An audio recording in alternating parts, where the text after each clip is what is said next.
Review, guys, get right to it. Action!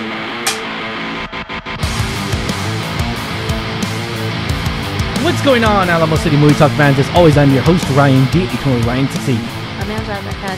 And this is Alamo City Movie Talk, guys. You know what to do, ladies and gentlemen. Be sure to like, share, subscribe to us on our Alamo City Movie Talk page. And thank you so much for watching our movie reviews. And thank you for making us a part of your day. But let's get right to it.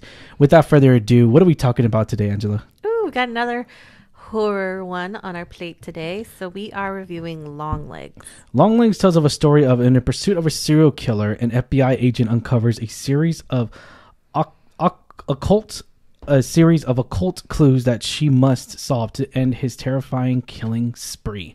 And of course, this is actually written and directed by Oz Perkins. Now, Oz Perkins is definitely a director where I kind of had to really evaluate what he's done in the past. He's done a lot of the Twilight Zone, a few episodes here and there. And then he did Gretel and Hansel. I know you don't remember that movie too much. We reviewed it, but there was a lot of that slow horror storiness, which I really did love. I love those horror quiet elements, and I really did love that a lot.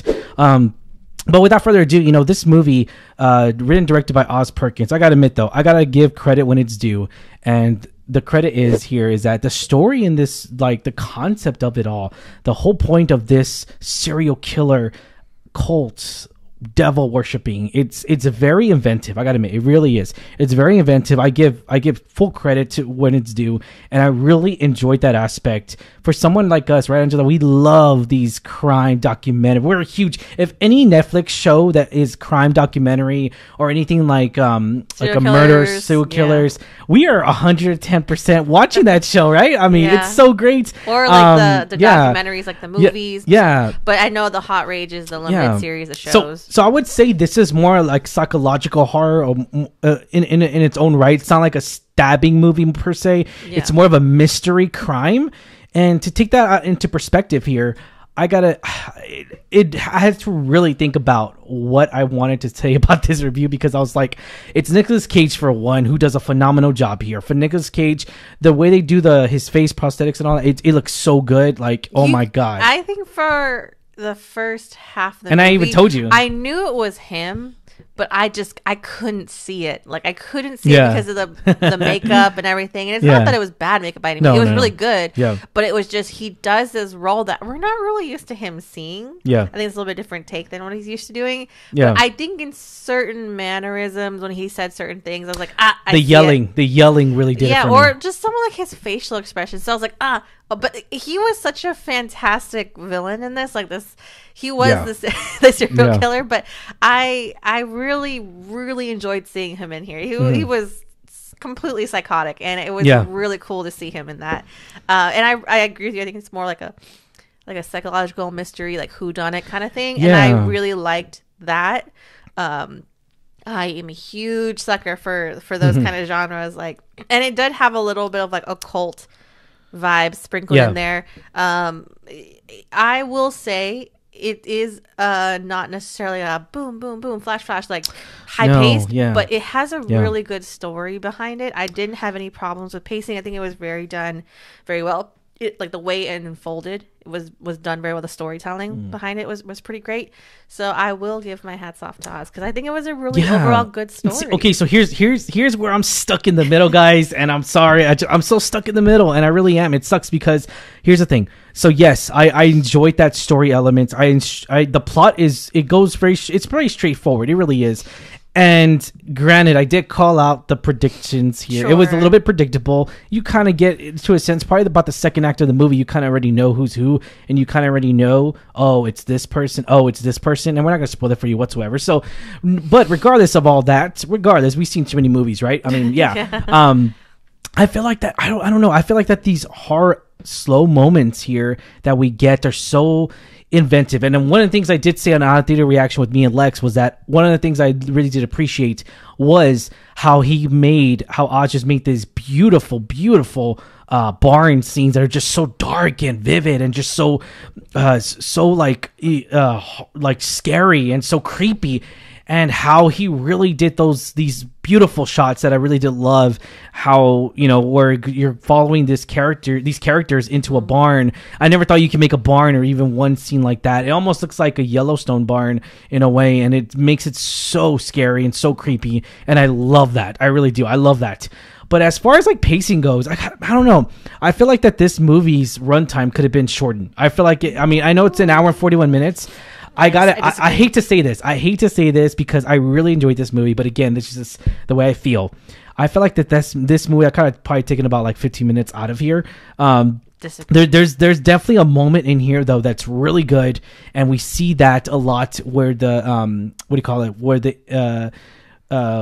Nicolas Cage, whenever he has this beautiful scene here where he's getting interrogated, and I love that scene. You guys will know what we're talking about there. We're not going to spoil it for you, but it's a very, very great scene there. And it reminds me so much of, this is a demonstration of what a Joker or something like that. Not to say, because this isn't real either, but just to put that into perspective there, you know, he would have played a really good Joker if he would have had the prosthetics and everything. But yeah, needless to say though, I enjoyed this movie a lot. I'm just stuck right in the middle because I feel like there was something missing. I feel like that maybe the action sequences weren't enough. I feel like that maybe we should have gotten a little bit more. Maybe we should have got a little bit more conflict between the good person and the bad person. Maybe we could have got more action sequences a little bit. But again, that's just my take here. And overall though, this is still a good time in the movie theater. But at the same time, I really can't agree. I'm not going to argue, moviegoers out there. I'm not going to argue. If you come back to us and comment, which I do want you guys to comment on below, is Ryan, Angela, you guys are totally wrong. This movie's boring. It's slow paced. I wouldn't argue that, because I could understand. That's why I'm kind of stuck at that. It's not. It's like a slow burning flame. It is. It is. It has a lot to unpack. And I feel like it may not be every horror person's cup of tea. It's definitely, I don't want to say niche, but it definitely tells a story, like you say, in a different way. It's a slow burn. Yep. But I still very enjoyed it because, again, the story it's very interesting. And I will say, how you mentioned the barn was creepy, I will say, and I don't want to spoil it, but there are dolls in here. Yeah. Dolls are crazy. I don't like creepy. Dolls. They are dolls very, very and clowns creepy. Are creepy to me. One of the other things, of course, was carrying this movie, the one and only, I believe her name's Micah Monroe. She was phenomenal. Yeah, she was the great. The main FBI agent. There's these moments in here where I'm sucked into her world in a way to where psychologically, when she's doing these critical thinking moments, when she's thinking about her past, she's thinking about those past issues she's had of maybe a criminal investigation that did happen, maybe a disappearance happened. So she's going back trying to revisit her mind, and I love that element. I love the sounds that we hear a little bit. I love that part of it as well. And so again, I loved a lot of things in this movie. I don't know. Maybe I'm just nitpicking. Maybe I am. I mean, I really liked how a lot of it made you kind of question the reality aspect of what was going on. Yeah. Because you see, and it was done, like the way certain shots were done, you kind of see things real quick, like in a split second, that makes you think, wait, was that there? Yeah. And I don't want to spoil what it is, but of course, a lot of things. It also makes you question, because, you know, it's implied she has some sort of like psychic abilities, but not really. Yes. So kind of like, as you think about it, you walk away from the theater and kind of like revisit some of the scenes. You're like, does that make sense? Did she really? Yeah. Like how?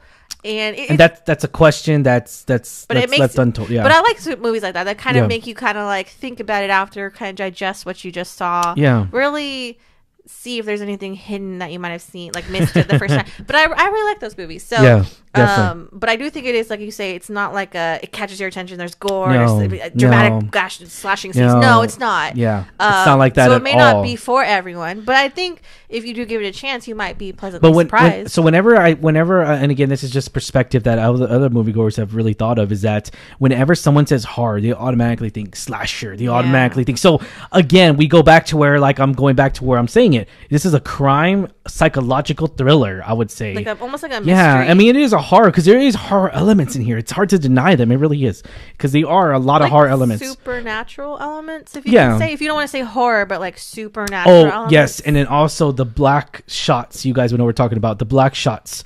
Very cool. Very inventive. and very scary. I'll leave it at that. Yeah, definitely. It kind of makes you question, like, did I see that right? Yeah, I saw it. Okay, guys, was this the film we deserved? I'm gonna say yes, politely yes. And as well, the lead is actually a millennial, 93. There you go. See, she's pretty much almost our age. A lot of actors are. I will say I saw a familiar face. Besides Nicolas Cage, I saw Kiernan Shipka, who I love from Chilling Adventures of Sabrina. There you go. So it was Forgot really cool she was in here. Yeah, it was really cool to see her. But anyway, besides the main, and she was good. Her cameo, or it's not really a cameo, but like her character is a very small part. Yeah. So yeah, but she was good. Aside from that, the rest of the cast was great too. So yes. I mean, overall, I really enjoyed it. Yeah, Blair Underwood was in here too. He was really good too as well. The partner in crime and everything. The agent, yeah. And then Alyssa, which plays the mom, which is Ruth, I believe. She was really good, like very good. But at the same time, though, she gives these eye-popping moments, and literally eyes are popping out, and it's so cool. It's like so unnerving in a sense. And then you can feel something's going on, something's disturbing is happening or occurring, and you really get lost in this movie in a good way. Rating 1 out of 10 to me the highest. So here's the thing though. Here's why I'm stuck in the middle, because this first and foremost, great job Neon, great job on the filmmaking. Now, is this gonna make my top 10 of the year? Definitely not. I feel like for me it won't. But rating 1 out of 10, 10 being the highest. What do you give this rating? I'll give it a solid 7.5 because all right. I think it was a really good. I liked a lot of the shots. Even just like the shots, like it was like more, and I'm probably saying this wrong, more like the square, smaller screen, and then it would transition to and from like the longer range screen that we're used to. But it was just beautifully shot, and I think the cast did great. The story was very interesting to me. Yes. Was it, like you say, my top 10? Probably not. No. But for a mystery movie like this, I think it was pretty darn good. Okay. So I stand by that 7.5. Yes. One of the things I'm gonna say, I'm gonna give it a solid 7. Oz Perkins, I cannot wait, and this doesn't get me like not excited whatsoever, just because I'm giving a 7 out of 10, and just because I'm stuck in the middle and everything. So I do want to say that, but I am purely really, really excited to see what else he's going to be working on, because this is definitely, I feel like that this is just a stepping block to where another filmmaker, another maybe he could direct something else, maybe another horror movie, which I would be really excited for. Gretel and Hansel, right? Yeah. So I mean, I think if he just keeps churning out, still sticking with the story, he has good future, like a prospective future in horror. And this is written directed by him, so it's knowing that this is an original. We need more original stories. We need more original, not the remakes, not the revamps, not the sequel or whatever, reboots. We need these. This is cinema, and I feel like that I really enjoyed this movie. Even the Hansel and Gretel one, like Gretel and Hansel, that's a it's been done, but not in the way he did it, which was very, very slow burner horror movie, which I really did like. I think I liked that one more than I liked this one. I'll leave it at that. But I'll have to refresh on that one, because the title of the poster sounds familiar, but we watched so many movies. It's been a while. Kind of just mush. It's been a while, so I'll definitely have to read it. But if it's anything like this one, I'm sure it's going to be a great story. So hats off to you. Please continue making more projects, Mr. Perkins. Because the Gretel and Hansel came out in 2020. So it's been a while. It's been 4 years. All right, guys. All right, but without further ado, we do recommend this movie, guys. We give it above average rating. Be sure to check it out at a theater near you, guys. And do not forget, this is Alamo City Movie Talk recommends, guys. So since this is above average rating and everything. But we do recommend this movie once again. And thank you so much for making this a part of your day. And let's get any more final thoughts, Angela? If you're on the fence, just give it a try. If you need something if you want a change of pace from the summer movies, I know we have the Minion or the Despicable Me and Inside Out. If you want to break from those right before Deadpool and Halloween or Wolverine, right before it, 15 days out. Definitely give it a shot. I think you might be surprised. We need more original projects like this. We need more original stories, and this is definitely one of them. But we do recommend this movie, guys. Thank you so much for making it a part of your day. As always, I'm your host, Ryan D. Ryan680. I'm Angela Dakalian. And this is Alamo City Movie Talk, guys. Do not forget, like and subscribe, and let us know questions for you guys. What do y'all think? Let us know in the comments down below. What do you think of this movie? Is this movie good? Are you loving the horror elements in here, or you guys you're just like, this is boring? Let us know in the comments down below, and have a good one. See you at the movies. Latest.